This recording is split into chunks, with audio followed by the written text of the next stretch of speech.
अस्सलाम वालेकुम students, hope so you are all fine. Chemistry chapter number 5 physical states of matter, जिसमें आज मेरा टॉपिक है types of solids.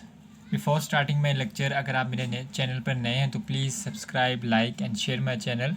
It will give me support to make more videos for you and you can watch my video first. Types of solid की बात करें तो हमें मालूम है कि सॉलिड्स की दो टाइप्स हैं। कौन कौन सी? एक क्रिस्टलाइन है और एक अमॉर्फस सॉलिड। यानी क्रिस्टलाइन सॉलिड, सेकंड वन है अमॉर्फस सॉलिड।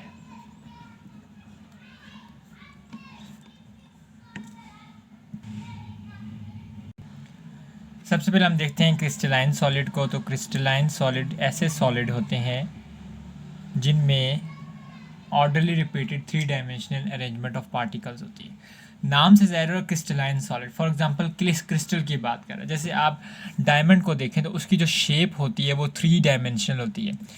तो यानी उसकी जो शेप होती है वो फिक्स होती है। तो हम कहेंगे क्रिस्टलाइन सॉलिड्स आर दो solids which have composed of orderly repeating 3-dimensional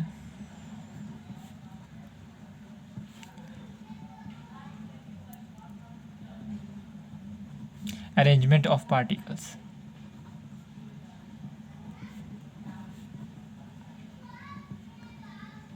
यानी जो क्रिस्टलाइन सॉलिड होते हैं, अगर हम उनके पार्टिकल्स की अरेंजमेंट की बात करें तो वो फिक्स होती है, यानी 3 डायमेंशनल होती है। यानी 3 डायमेंशनल से मुराद, फॉर एग्जांपल यहाँ पे आपके पास एक क्यूब है, ये मेरे पास एक क्यूब है। तो यहाँ से आप फॉर एग्जांपल इसको हम अप साइड से देखें, लोअर साइड से देखें, लेफ्ट साइड से देखें, राइट साइड से देखें, तो इसकी शेप जो वो एक ही होगी, यानी ये 3 डायमेंशनल है। तो हम क्या कहेंगे, जो क्रिस्टलाइन सॉलिड है यानी वो क्या है, orderly repeating 3 dimensional arrangement of particles. यानी उनके अंदर जो पार्टिकल्स की अरेंजमेंट होती है वो 3 डायमेंशनल होती है, यानी अरेंज होती है प्रॉपर। यानी अगर आप लेफ्ट साइड से देखेंगे, राइट साइड से देखेंगे, अप देखेंगे, डाउन देखेंगे, तो वो उसकी अरेंजमेंट वही होगी। सेकंड में है कि जब इनकी अरेंजमेंट इस कदर होगी, इतनी अरेंजमेंट ऑफ पार्टिकल्स 3 डायमेंशनल होगी, तो they have well defined shape. तो इनकी जो शेप होगी वेल डिफाइंड होगी, well defined shape. Third property है कि अगर इनकी शेप वेल डिफाइंड होगी तो हमें मालूम है कि अगर तो पार्टिकल्स आपस में अरेंज हो रहे हैं, फिक्स अरेंज हो रहे हैं, उनकी 3 डायमेंशनल शेप है, तो उनका जो मेल्टिंग पॉइंट है वो बहुत ज़्यादा हाई होगा। तो हम कहेंगे कि इनका जो मेल्टिंग पॉइंट है वो शार्प है, यानी शार्प मेल्टिंग पॉइंट।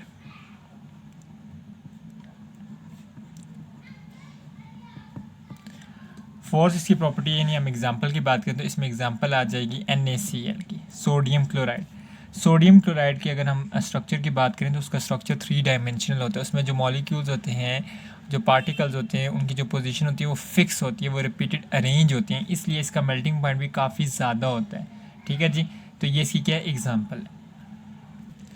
सेकेंड हम बात करते हैं अमॉर्फस सॉलिड की। नाम से ज़ाहिर है अमॉर्फस सॉलिड जो होगा उसके अंदर 3 डायमेंशनल जो शेप होगी, स्ट्रक्चर होगा, वो नहीं होगा। तो हम इसे कहेंगे कि lack 3 dimensional structure, lack 3 dimensional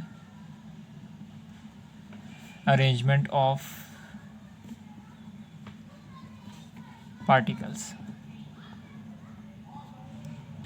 इसकी सेकंड प्रॉपर्टी क्या होगी, अब इसमें अगर पार्टिकल्स जो 3 डायमेंशन अरेंज नहीं है, आगे पीछे हैं, लेफ़्ट राइट प्रॉपर सीक्वेंस में अरेंज नहीं है, तो इनकी जो शेप होगी they don't have well defined shape. जब इनकी शेप वेल डिफाइंड नहीं होगी, एक मखसूस या ख़ास शेप नहीं होगी, तो इनका जो मेल्टिंग पॉइंट होगा वो भी क्या होगा, कम होगा। तो हम क्या लिखेंगे, they don't have well defined shape. इसकी थर्ड प्रॉपर्टी है कि अगर इनकी शेप वेल डिफाइंड नहीं होगी तो इनका कोई ख़ास टेम्परेचर भी नहीं होगा, यानी ये don't have sharp melting point.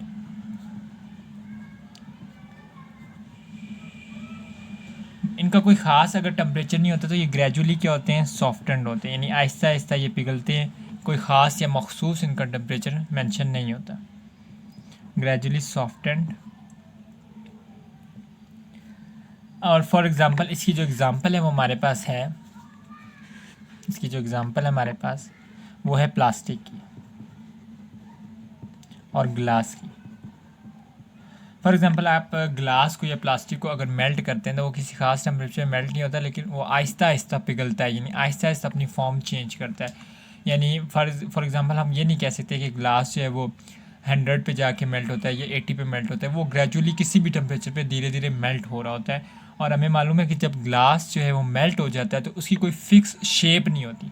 अगर आप अपने घर में प्लास्टिक के ग्लास को चूल्हे के करीब रख देंगे तो वो अगर मेल्ट होगा तो उसकी जो कोई शेप बनेगी वो कुछ खास या वेल डिफाइंड शेप नहीं होगी। वो इसलिए वेल डिफाइंड शेप नहीं होगी क्योंकि उसके जो पार्टिकल्स हैं वो 3 डायमेंशनल वेव में अरेंज नहीं होते और उसकी कोई ख़ास शेप भी नहीं होती और उसका मेल्टिंग पॉइंट भी कोई ख़ास नहीं है, जिसमें यहाँ पे एग्जांपल हमने दी है एक प्लास्टिक और ग्लास की।